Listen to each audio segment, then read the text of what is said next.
ઝૂંપડી નાની ને એના એ પાતાળે પાયા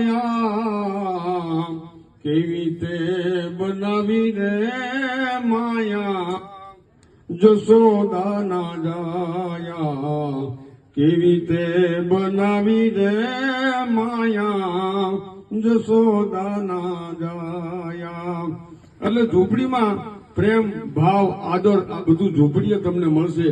બંગલાવાળા ઝૂંપડીના ધક્કા કરવા પડે એવા દુષ્યંતભાઈ આચાર્ય ખરેખર એનામાંથી એક શીખવા જેવું છે। શૂન્યમાંથી જે કઈ પોતાની ઓળખાણ કરી છે પોતે આગવી કરી છે। આમ નાગવીઓ ને નાગણી એ પોતાના બળ ઉભી થાય, આમ એને પગ ન હોય હાથ ન હોય પણ આપ બળે ઉભી થાય એમ થયો છે દુષ્યંત। અને ભગવાન મહાદેવને ફરી એકવાર પ્રાર્થના કરું કે એના જીવનમાં કાયમ આવો આનંદનો અવસર અને કાયમ અમે 90 વર્ષ સુધી સાક્ષી બનીએ એટલે